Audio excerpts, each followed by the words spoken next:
নমস্কার, দৃশ্যকল্পে আপনাকে স্বাগত। আমি পলাশ মুখোপাধ্যায় আবার চলে এসেছি যাওয়া এবং খাওয়ার নতুন একটি পর্ব নিয়ে। শীতের সকালে সপরিবারে হাজির হয়ে গিয়েছি দমদম ক্যান্টনমেন্ট স্টেশনে। ঠিক ধরেছেন, আজকের গন্তব্যে গাড়ি নয়, ট্রেনে যাব আমরা। বেশ খানিক সময় অপেক্ষার পর অবশেষে প্ল্যাটফর্মে ঢুকছে বনগা লোকাল। শীতের সকাল হলেও ট্রেনে কিন্তু ভিড় কম নয়। বনগা লোকাল বলে কথা। প্রায় আধ ঘন্টা পর মা এবং ছেলে বসার জায়গা পেল, তার কিছু পরে আমিও। চোখ রাখলাম জালনার ওপাশে। বাইরে তখন সবুজের নানা ধরনের শেড, গ্রামীণ জীবনযাত্রার চালচিত্র। একটু পরেই শুরু হলো মাঠ, সবুজের মাঝেই হলুদ সর্ষে ক্ষেতের চোখ জুড়ানো রূপ। দারুণ লাগছিল কিন্তু। ও হ্যাঁ, আমরা কোথায় যাচ্ছি সেটাই বুঝি বলা হয়নি। দেখেছেন কেমন ভুলো মন আমার। আজ আমাদের গন্তব্য উত্তর 24 পরগনার চাঁদপাড়া। আমাদের ঠাকুরনগরের পর্বটি নিশ্চয়ই আপনারা দেখেছিলেন। সেই ঠাকুরনগরের পরের স্টেশন হলো চাঁদপাড়া।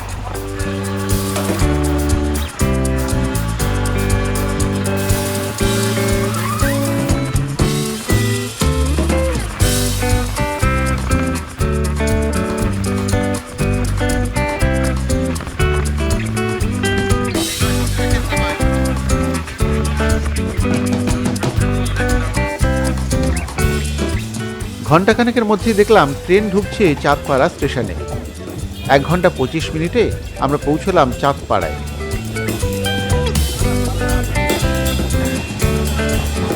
আমাদের স্টেশনে নামিয়ে দিয়ে ট্রেন চলে গেল বনগাঁর দিকে। সকালবেলা বেরিয়েছি তো, খাওয়া দাওয়া হয়নি, তাই আমরা প্রথমেই চলে এলাম স্টেশনের পাশেই থাকা মায়ের আশীর্বাদ মিষ্টান্ন ভাণ্ডারে। শুনেছিলাম এই দোকানের মিষ্টি নাকি খুব ভালো। ঠিক হলো, প্রাতরাশটা এখানেই সারা হবে। গরম গরম পরোটা ভাজা হচ্ছে। সেই পরোটা তো খাবই, সঙ্গে আছে আলুর দম। দারুণ ব্যাপার। মা ছেলে তো ইতিমধ্যেই শুরু করে দিয়েছে পরোটা ভক্ষণ।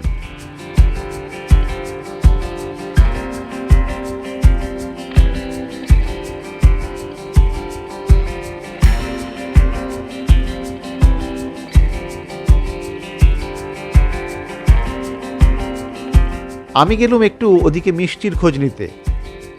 রসগোল্লা সন্দেশ যেমন পাওয়া যায় এদিকে, সেগুলি তো আছেই। জানা গেল 2টি মিষ্টি স্পেশাল ওদের, দুধপুলি এবং ইন্দ্রাণী মালাই। দেখতে দুটি দারুণ। গাঢ় মালাইয়ের মধ্যে আলতো ডুব সাঁতার কাটছে দুজনেই।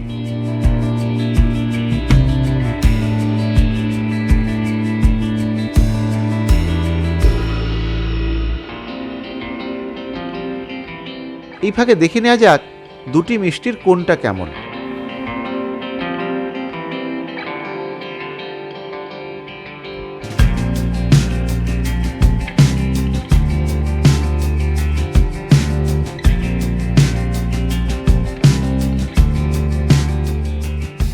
গরম গরম পরোটা দিয়ে শুরু হলো আমাদের এই চাঁদপাড়ায় সফর। যাওয়া এবং খাওয়ার প্রথমেই একদম খাওয়া দিয়ে আমরা শুরু করছি আজকে। পরোটা খারাপ না, তরকারিটা বেশ ভালো, একটু ঝাল কিন্তু ভালো, টেস্ট ভালো। আর এই সঙ্গে আমরা এই যে মায়ের আশীর্বাদ, এই যে দোকানে এসেছি আমরা একদম চাঁদপাড়া স্টেশনের পাশেই। এদের স্পেশালিটি হচ্ছে 2টি মিষ্টি, বিশেষ করে শীতকালে। একটা হচ্ছে ইন্দ্রাণী মালাই, আর একটা হচ্ছে দুধপুলি। দুধপুলিটা তাও একটু একদম আমরা খেয়ে থাকি, কিন্তু ইন্দ্রাণী মালাইটা বেশ, নামটা শুনে আমার খুব পছন্দ হলো, ইন্দ্রাণী মালাই। তো আগে একটু ইন্দ্রাণী মালাইটা খেয়ে দেখি। হ্যাঁ, খেয়ে বলছি কেমন। আচ্ছা, এই ইন্দ্রাণী মালাই বাহ, বেশ ভালো, সুন্দর একটা নলেন গুড়ের গন্ধ তো আছেই। শীতকালে এটা সুবিধে আমাদের মিষ্টি খাওয়ার ক্ষেত্রে, দারুণ। তার সঙ্গে মালাইটা খুব সুন্দর। আর রয়েছে দুধপুলি, দেখতে অনেকটা একরকম হলেও ওরা বললেন এর স্বাদ কিন্তু আলাদা হবে। হ্যাঁ, একটু পার্থক্য আছে, ভালোই আছে। তবে দুধপুলির চাইতে ইন্দ্রাণী মালাইটা বেশি ভালো লাগলো আমার। আপনারা যদি চাঁদপাড়াতে কখনো বেড়াতে আসেন, তাহলে কিন্তু এই চাঁদপাড়া স্টেশনে একদম গায়েই এই যে মায়ের আশীর্বাদ মিষ্টান্ন ভাণ্ডার, এখানে এসে বিশেষ করে শীতকালে যদি আসেন, তাহলে কিন্তু এই তৃপ্তি মালাই, এই না সরি ইন্দ্রাণী মালাই এবং এইটা এই যে দুধ পুলি খেয়ে দেখতে পারেন। তো আমি তাহলে একটু প্রাতরাশ সারি, তারপরে দেখা হচ্ছে অন্য জায়গাতে। আমরা এখনো ঘোরা শুরু হয়নি, শুরু হবে। ঠিক আছে, তাহলে খাওয়া দাওয়া হোক আগে।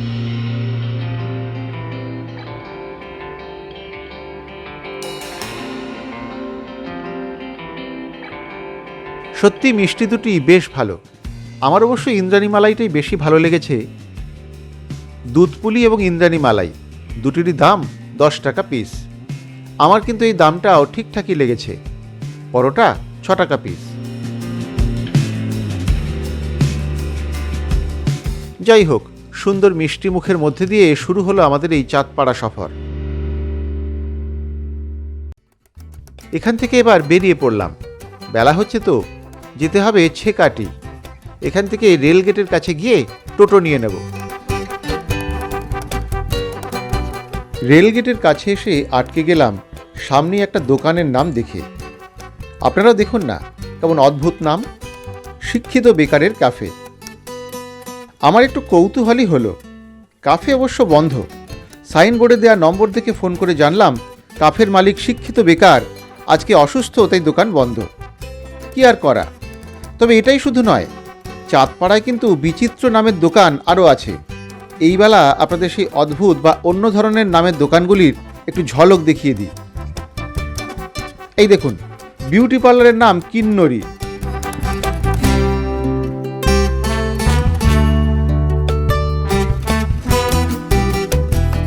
পাশে আবার শাড়ির দোকানের নাম ত্রিয়াশা। এই নামটি অবশ্য সুন্দর লাগলো দেখে আমার।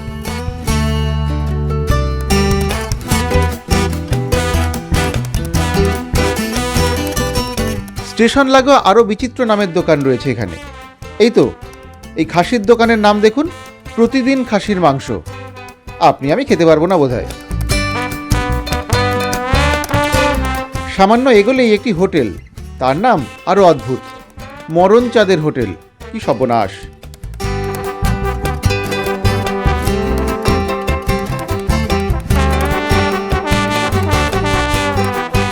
মরণের পার থেকে সামান্য এগোলেই মিষ্টির দোকানের নাম হচ্ছে মায়ের আঁচল। দোকানের নাম দেখেই বোঝা যায় চাঁদপাড়ার মানুষ কিন্তু সুরসিক।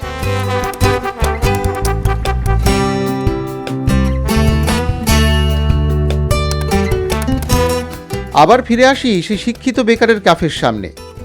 এবার এখান থেকে বেরিয়ে পড়লাম আমরা। টোটোতে চেপে এখান থেকে আমরা যাব ছেকাটি গৌড়ীয় মঠে।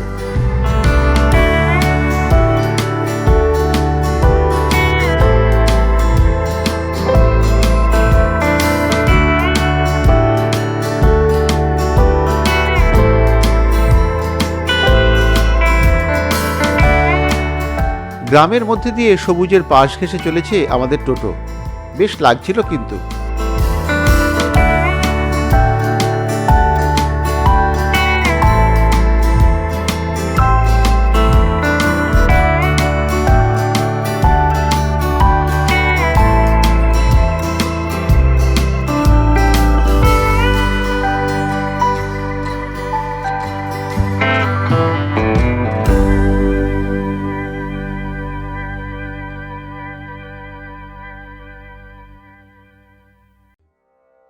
মিনিট 15-এর মধ্যেই আমরা পৌঁছে গেলাম ছেকাটি মঠে।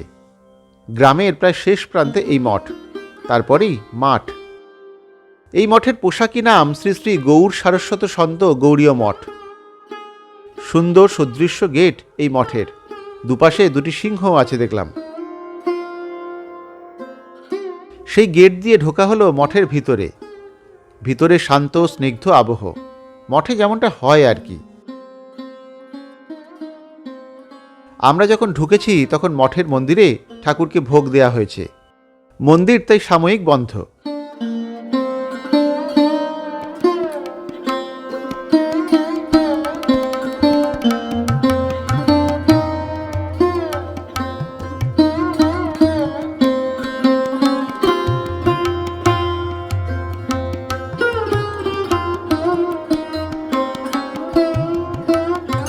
কিছুক্ষণ অপেক্ষার পরই খুলে গেল দরজা। প্রথমে গুরুদেবের মন্দির, সেখানে আরতি হলো বেশ কিছুক্ষণ।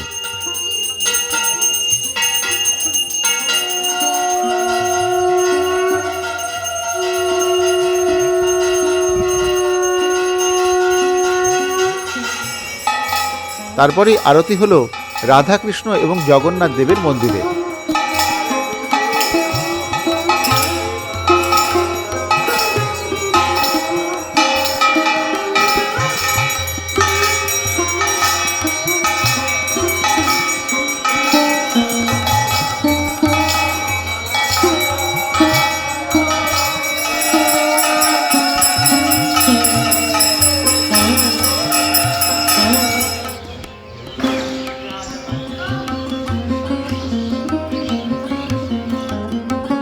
মা এবং ছেলে ভক্তিভরে সেই আরতি দেখায় মগ্ন।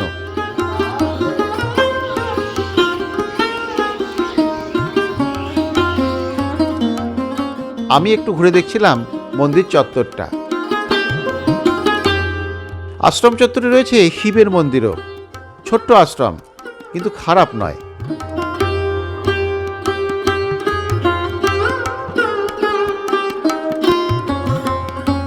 শুনলাম এই আশ্রমের বয়স খুব বেশি নয়। 1994 সালে এই আশ্রম প্রতিষ্ঠিত হয়।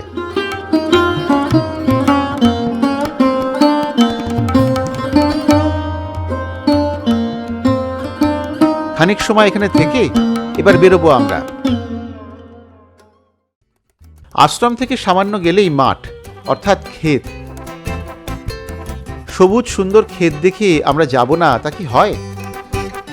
শুধু সবুজ নয়, শীতকাল বলে মিলে গিয়েছে সবুজের মাঝে হলুদ সর্ষে ফুলও। দারুণ লাগে এই সময়টা। মাঠে মাঠে হলুদ সর্ষে ফুলে ছেয়ে থাকে এই সময়। সে এক অপূর্ব দৃশ্য।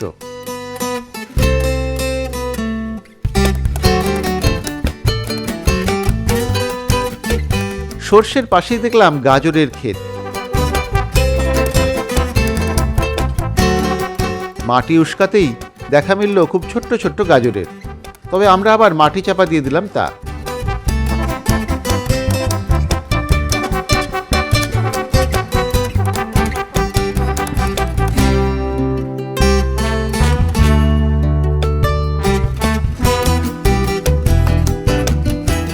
শীতকালে এই গ্রামের দিকে বেড়াতে এসে না, এই যে সর্ষে ক্ষেত, এটা একটা বড় পাওনা। আর সর্ষে ক্ষেতের মধ্যে দাঁড়িয়ে ছবি তোলা হবে না, আমরা গ্রামের দিকে শীতকালে বেড়াতে এসেছি, এটা একটা বড় অন্যায়। তো আমরাও কি ছবি টবি তুলেছি সর্ষে ক্ষেতের মধ্যে দাঁড়িয়ে। ঠিক আছে, আসলে সর্ষে ক্ষেত দেখলে আমরা যারা একটু ওই 90-80 দশকের ছেলেমেয়েরা বড় হয়েছি, তাদের এই সর্ষে ক্ষেত দেখলেই না খুব নস্টালজিয়ায় ভুগি আমরা। সেই শাহরুখ খানের কথা মনে পড়ে যায়, সেই দিলওয়ালে দুলহানিয়া লে জায়েঙ্গে সিনেমাটাই বোধহয় ছিল। এই যে সুন্দর এই যে সর্ষে ক্ষেতের মধ্যে সেই গান, সেই শাহরুখ খানের সেই যে মানে অভিনয়, তো এইটা দেখে আমরা একটু নস্টালজিক হই। সর্ষে ক্ষেত আমাদের একটা আকর্ষণ তো আছেই আলাদা। যাই হোক, এখানেও এরকম সুন্দর দারুণ সর্ষে ক্ষেত আমরা দেখতে পেয়ে আর অপেক্ষা করতে পারিনি। এই শেকাটি মঠ থেকে সোজা চলে এসেছি এখানে। একটু এই মাঠটার দেখি। আপনারা তো জানেন যে এই সবজির ক্ষেতে বা মাঠের ক্ষেতে আমার একটা দুর্বলতা আছে। মাঠটার দেখার পরে আমরা ডুমার বাহরে যাব, এখান থেকে রওনা দেবো। তাহলে আর একটু সর্ষের সঙ্গে একটু আদিক্ষেতে হয়ে যাক।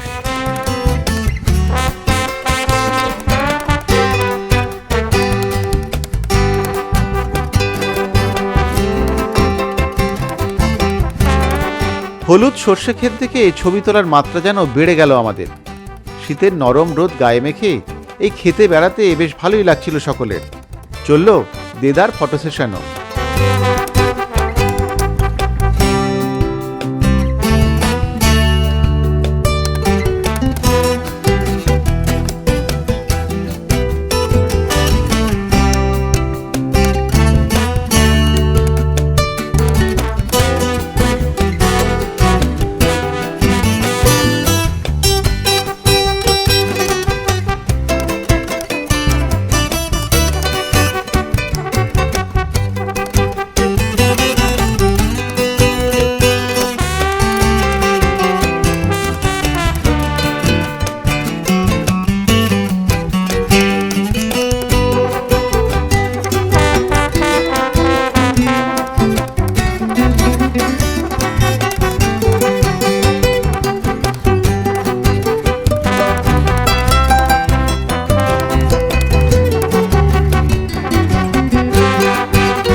এই সবজি ক্ষেতের পাশেই আছে একটি নার্সারি।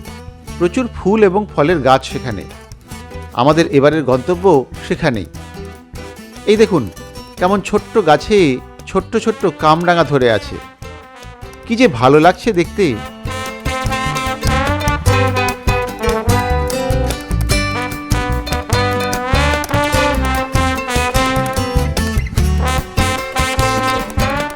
এবারে ঢোকা যাক ফুলের বাগানে।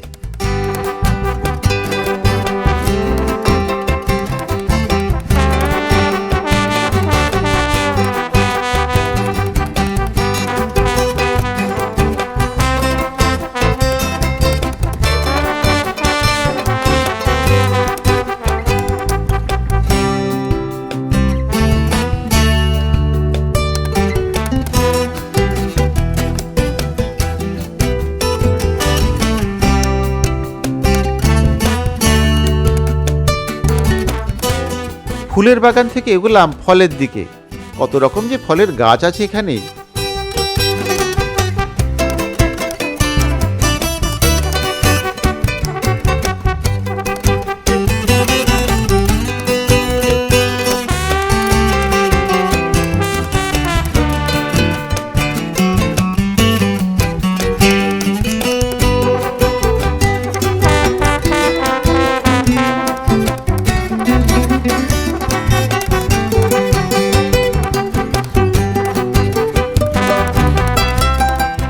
বেশ বড় নার্সারি, অনেকটা জায়গা নিয়ে।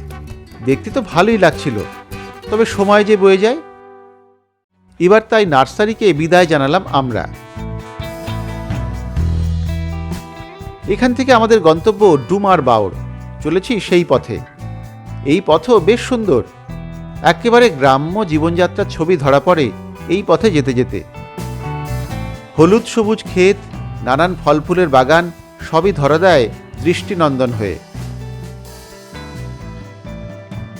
আমাদের টোটো চলেছে সেই নানা রঙের মধ্যে দিয়ে।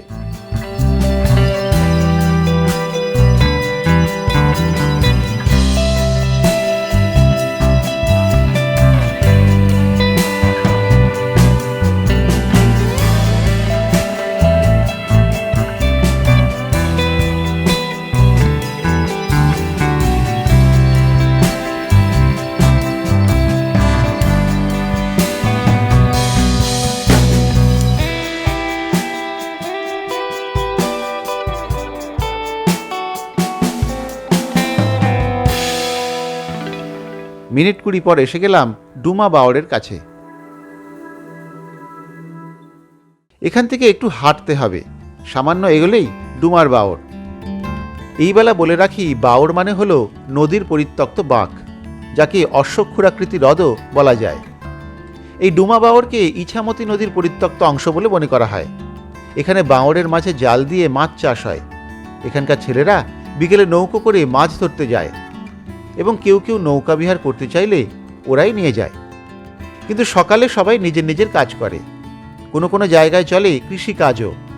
বাওড়ের ধারে এখন চাষ করা হয় যেখানে, বর্ষায় সেই জায়গায় জলের তলায় ডুবে থাকে। একে একে পোতাপাড়া, বেসাতি, সাহেবডাঙ্গা পেরিয়ে পরিশেষে আসে ডুমা।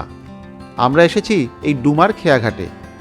এই খেয়াঘাট ওপারের গদাধরপুরকে সংযুক্ত করে। জায়গাটা কিন্তু অতি চমৎকার। জলের মাঝে জেগে আছে পাটকাঠির বোঝা। দেখতে ভালোই লাগছিল বেশ। ঠিক হলো আমরা একটু ওপারে যাব নৌকা করে। ওপার থেকে ধীরে ধীরে আসছে নৌকা। একটু একটু করে আমাদের চোখে স্পষ্ট হচ্ছে সে।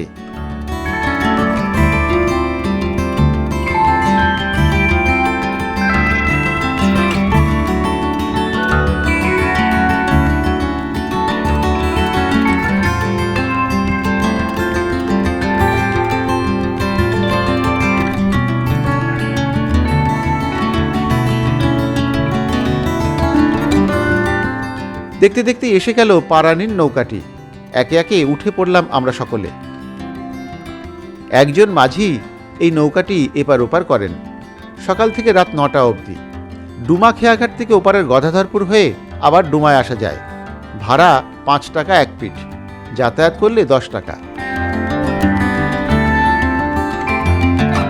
বিস্তীর্ণ জলরাশি, তার মধ্যে দিয়ে আমরা নৌকোয় চলেছি। আমি একটু আগেই আলোচনা করছিলাম এই আমার স্ত্রীপুত্রের সঙ্গে যে এই নৌকোটা আমার খুব ভালো লাগলো এই কারণে, এখানে না এই ইঞ্জিন চালিত নৌকা এখনো চালু হয়নি। তাতে যেটা সুবিধা হয়েছে যে খুব নিরিবিলি নিস্তব্ধ, খুব শান্তভাবে নৌকোটা চলেছে, ওই ভটভট করে একটা আওয়াজ নেই, ফলে প্রকৃতির যে একটা রূপ সেটা আলাদা করে উপভোগ করা যায়। হয়তো স্থানীয় মানুষের একটা অসুবিধা হয়, তাই একটু সময় লাগে, দেরি হয়, কিন্তু আমরা যারা বেড়াতে এসেছি, আমরা যারা প্রকৃতির আনন্দ উপভোগ করতে এসেছি, তাদের কাছে ব্যাপারটা খুব মনোরম। আর সুন্দর কাজল কালো স্বচ্ছ জল, একটু দেখতেই পাচ্ছেন। এই যে ডুমার বাওড় কিন্তু এই অঞ্চলের মধ্যে অন্যতম বড় বাওড় আর কি। তো আমাদের যে সমস্ত বাওড় আমরা আগে দেখেছি, ধরুন আমাদের গোবরডাঙ্গার কাছে, আমি গোবরডাঙ্গার ছেলে, গোবরডাঙ্গার কাছে কঙ্কনা বাওড় আছে, তারপরে তার একটু এগিয়ে গিয়ে পাঁচপোতায় বেড়ির বাওড় আছে। তার থেকে কিন্তু ডুমার বাওড়ের আকৃতি বা আকার কিন্তু অনেক বড়, অশ্বক্ষুর আকৃতি হ্রদ এটি। তো ডুমার বাওড় আমরা বেড়াচ্ছি, খুব সুন্দর। আমরা অবশ্যই পারাপারের নৌকোয় উঠেছি, এতে একটা সুবিধে আছে। প্রথম কথা হচ্ছে যে এই নৌকোটা চটপট পাওয়া যায়। দ্বিতীয় কথা হচ্ছে যে যারা অর্থবান নয় তাদের জন্য নৌকোটা খুব লাভজনক। অল্প কিছু টাকা দিয়ে একটু নদীর বক্ষে ভ্রমণের বা এই হ্রদের বুকে ভ্রমণের একটা মজা পাওয়া যায়। কিন্তু এছাড়াও আপনি যদি এমনি এখানে বেড়াতে চান, নৌকা বিহার করতে চান, তাহলে কিন্তু নৌকো এখানে ভাড়া পাওয়া যায়। সেই নৌকো চেপেও আপনি 1 ঘন্টা 2 ঘন্টা বা 3 ঘন্টা ধরে এই হ্রদের বুকে বা এই ডুমার বাওড়ের বুকে ভেসে বেড়াতে পারেন। আমাদের খুব ভালো লাগছে। এই দুপুরের নরম রোদ, যেহেতু শীতকাল, খুব ভালো শীত পড়েছে আজকে, তো শীতকালে নরম রোদ গায়ে মেখে নিয়ে আমরা এই নৌকোয় চাপছি। আপনারাও আমাদের সঙ্গে একটু চাপুন, তারপরে দেখা হচ্ছে আবার অন্য কোথাও গিয়ে। আপাতত নৌবিহার এই ডুমার বাওড়ের বুকে।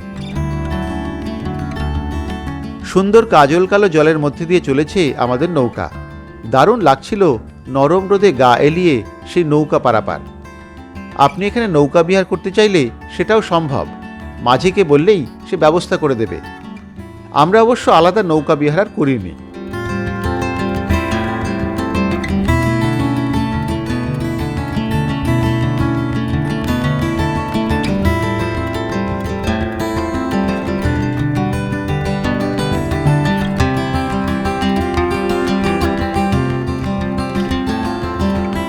কথা বলতে বলতে এসে গিয়েছি গদাধরপুরের দিকে।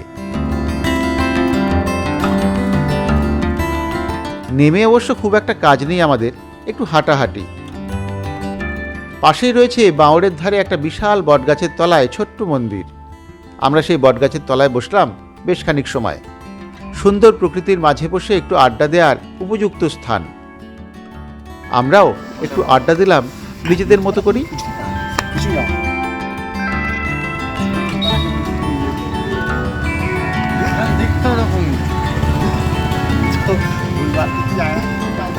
ওটা দেখতে একই রকম, অনেকেই অনেক গরিব নদীর পাড়ে চলে যায়।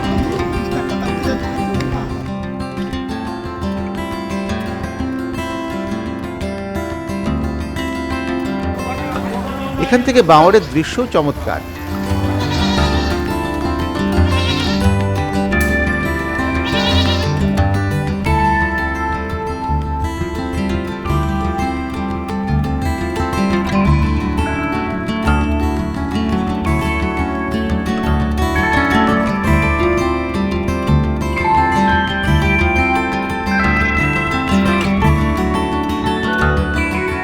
ইচ্ছে করছিল না ফিরতে, কিন্তু বেলা তো অনেক হয়ে গিয়েছে, দুপুর প্রায় শেষ হতে চলল।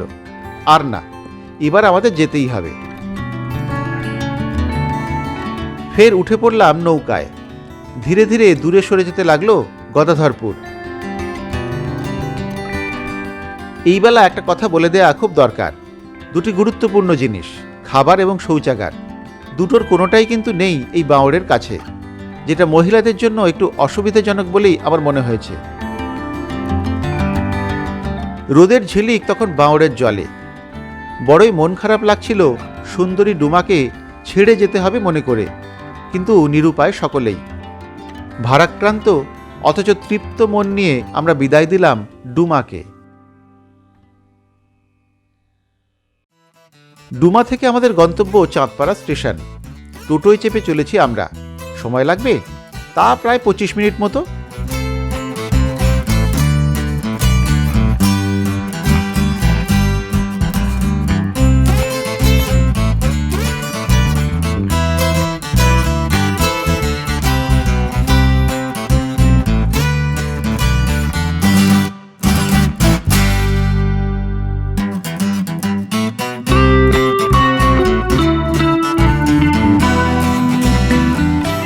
স্টেশনে কিন্তু আমরা ট্রেন ধরতে আসিনি। এখানে আমাদের আসার উদ্দেশ্য কালীর হোটেলে মধ্যাহ্ন ভোজন সারা। চাঁদপাড়ায় বেড়াতে এসে কালীর হোটেলে না ঢুকলে এই মুহূর্তে আপনার ভ্রমণ কিন্তু অসম্পূর্ণ রয়ে যাবে। ইউটিউবারদের দৌলতে এই হোটেল এখন ভাইরাল। নিজেরাই দেখুন না, আমার আগেই আরও দুজন এসে গিয়েছে কালীর হোটেলের ভিডিও বানাতে। কালীদিতেই বাইরেই ছিলেন, তার সঙ্গে আলাপ হতেই সাদরে অভ্যর্থনা জানালেন তিনিও। দুই দিদি পাওয়া যায়নি, এক দিদি মিষ্টি দি, তাই তো? আমি কালী, ও কালী আমি আমার নাম কালী। আমার দিদি বললে আমাকে দিদি বলবে না, আমি আপনার আমাদের সেই অনেক ছোট। আমার নাম কালী, আর কালী বলেই সবাই চেনে, কিন্তু আমার অরিজিনাল নাম হচ্ছে রীতা রায়। আচ্ছা, কালী বললে চাঁদপাড়া এখন কালী সবাই হচ্ছে চেনে। ডাকনাম। হ্যাঁ, ডাকনাম। আচ্ছা, হ্যাঁ, রীতা দি এখন কালী দি হয়ে গেছে। আর এই কালীর হোটেল আমরা এখানে এসেছি। তো চাঁদপাড়ায় বেড়াতে এলে যদি আসেন আপনারা, তাহলে এই কালীর হোটেল এটা কিন্তু একটা আবশ্যিক ব্যাপার। মানে এখানে না খেয়ে গেলে কিন্তু আপনার চাঁদপাড়া ভ্রমণ সম্পূর্ণ হবে না। তো আমরাও সেই কারণে এসেছি। আর যেহেতু সপরিবারে এসেছিলাম, দুপুরের খাওয়া দাওয়া আমরা মধ্যাহ্ন ভোজন এখানেই সারবো। কালীদি আমার সঙ্গে রয়েছেন। আজকে তাহলে খাওয়া দাওয়া করা যাক। নিশ্চয়ই খুব ভালো হবে, আমি খুব আশাবাদী এবং আমি খুব নিশ্চিত যে খাওয়া দাওয়া ভালো হবে। ঠিক আছে, তাহলে আমরা প্রথমে খাই। মা ও ছেলে অবশ্য ইতিমধ্যেই খেতে বসে গিয়েছে। আমাদের তদারকিতে এসে গিয়েছেন কালীদিও। এই হোটেল দুই বোনের হোটেল নামেও খ্যাত, কারণ কালীদির সঙ্গেই থাকেন আর এক বোন মিষ্টি দি। তিনি অবশ্য আজ আসেননি। কালীদি বলছিলেন তার জীবনের কথা। হোটেল খোলার পরিকল্পনা বলতে ওর বাবা একটু অসুস্থ হয়ে পড়েছিল। আমাদের বাড়িটা একদম গ্রাম সাইডে, বর্ডারের দিকে। তখন একটু এখানে এসে ডাক্তার দেখাতে, এবার আম্মু এরা আসা যাওয়া করতে করতে এই ওই পাশে একটা হোটেল ছিল চালু, তারা চালাতো না। তাই ভাবলাম যে তখন তো অল্প বয়স ছিল, কাজও করতে পারতাম, প্রচন্ড গ্রামের মেয়ে, গ্রামের বউ। তো ভাবলাম যে করি। এবার সেই তাদের কাছ থেকে ভাড়া নিয়ে হোটেলটা চালাতাম ওই পাশের দিকে। হ্যাঁ, ওই পাশে। তারপর 2006 ওই পাশে ডবল লাইন হলো, তুলে দিল, 3 নম্বর যেহেতু হলো। তারপরে এই পাশে 2006 পরে এসে টুকটুক করে আজকে এইখানে আমি এসেছি। একটু আগে কালীদিকে তো দেখালাম, কালীদির সঙ্গে কথা হচ্ছিল আমাদের। চাঁদপাড়ায় যদি কেউ বেড়াতে আসেন, চাঁদপাড়ায় যে সমস্ত দর্শনীয় স্থান আছে সেগুলো দেখা হবেই। তারপরে এখন যেটা রীতিতে দাঁড়িয়েছে যে এই কালীদির হোটেলে না খেলে কিন্তু আপনার চাঁদপাড়া ভ্রমণটা সম্পূর্ণ হবে না। আমরাও চলে এসেছি কালীদির হোটেলে। এমনি যা শুনেছিলাম সবার সঙ্গে কথাবার্তা বলে, আমাকে এখানে আসার আগে যারা জানিয়েছিলেন, তাতে এই হোটেলের মাটন থালি সেটা নাকি খুব বিখ্যাত। যথারীতি সেটাই নেওয়া হয়েছে। তো খেয়ে দেখি একটু কেমন কি ব্যাপার। দেখি এই মাটন থালির একটু ভেঙে আগে খেয়ে দেখলাম কেমন খেতে। খারাপ নয়, খারাপ নয়। রান্নায় একটা ওপার বাংলার স্বাদ আছে, সেটা কিন্তু আমাদেরকে একটু নস্টালজিক করে দেয় যারা আমরা ওপার বাংলার লোক। এটা একটা ভালো জিনিস। তো আমি একটু খেতে থাকি। যদি আপনারা আসেন তাহলে একেবারে স্টেশনের পাশেই কালীদির হোটেল। হোটেলটি খুব বড়সড় নয়, ছোট হোটেল, কিন্তু তার নাম এখন চারিদিকে ছড়িয়ে পড়েছে। সেই জন্য অন্যদের পাশাপাশি আপনাকেও কিন্তু খেতে আসতেই হবে কালীদির হোটেলে। তাহলে খেতে থাকি আমরা।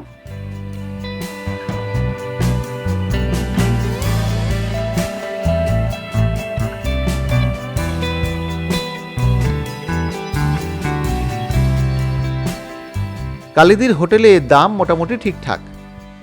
আমরা মাটন থালি নিয়েছিলাম। 1 পিস মাটন হলে এই থালি 90 টাকা, আর 2 পিস থাকলে 150 টাকা। একটা কথা না বললেই নয়, কালীদি সত্যি অমায়িক। এত প্রচারেও তার মাথা এখনও ঘুরে যায়নি। এটা খুব ভালো ব্যাপার। বহু কষ্ট করে আজ এই জায়গাতে পৌঁছেছেন তারা। তাই এই সংগ্রামী 2 মহিলাকে আমাদের তরফ থেকেও কুর্নিশ জানাই। কালীদির হোটেল থেকে বেরিয়ে এবার আমরা চলে এসেছি চাঁদপাড়া আর্ট কলেজে। খুব বেশি দূর নয়, আমরা তো হেঁটেই চলে এলাম। এই হলো বেঙ্গল ফাইন আর্টস কলেজ। কলকাতার বাইরে এখানে যে এমন একটা আর্ট কলেজ আছে তা না এলে দেখাই হতো না। খুব সুন্দর কলেজ ক্যাম্পাস। ঢুকেই নজরে আসে নানান ভাস্কর্য এবং ছবি, যা এই কলেজের নান্দনিকতাকেই পরিচয় করায়। কলেজ চত্বরটি খুব বড় নয়, কিন্তু বেশ মনোরম। দেওয়ালে দেওয়ালে নানান ধরনের ছবি, ছাত্রছাত্রী এবং শিক্ষকদের আঁকা। অসাধারণ সেই ছবিগুলি। একই সঙ্গে বাগানের ধার ঘেঁষে রাখা আছে নানান ধরনের ভাস্কর্য। সেগুলিও শিল্পীদের জাত চেনায়। বিভোর হয়ে দেখছিলাম সে সবই।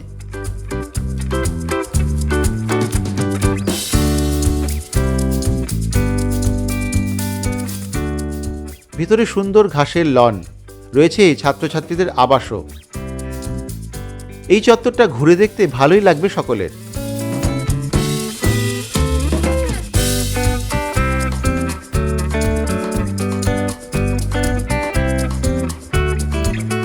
আমরা তো এসেছি বিকেলে, তখন কলেজ ছুটি হয়ে গিয়েছে বোধহয়, কাউকে তেমন দেখলাম না। তবে আমার মনে হচ্ছিল এখানে না এলে কিন্তু এই ভ্রমণটা অসম্পূর্ণই রয়ে যেত। শেষবেলায় এই শিল্পের মন্দিরে এসে আজকের বেড়ানোটা পূর্ণতা পেল।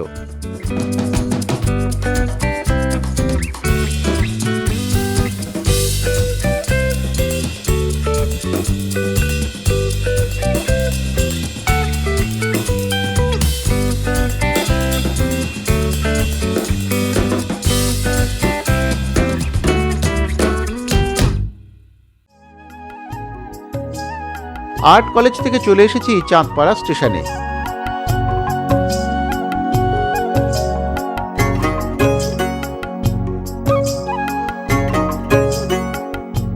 সামান্য অপেক্ষার পর দেখলাম ঢুকছে বনগা লোকাল।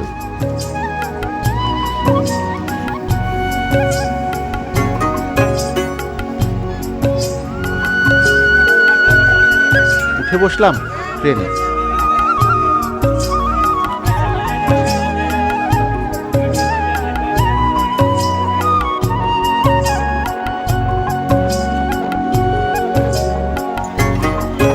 এবারে বলি চাঁদপাড়া আসা যাওয়ার ব্যাপারে।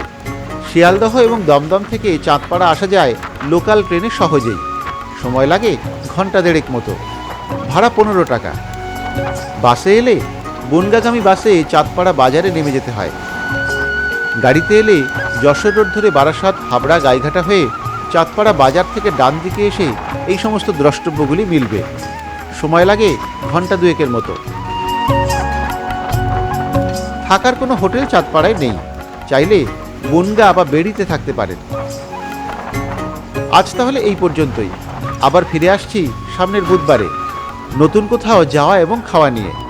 ততক্ষণ সকলেই ভালো থাকবেন, সুস্থ থাকবেন, দেখতে থাকবেন দৃশ্যকল্পের ইউটিউব চ্যানেল।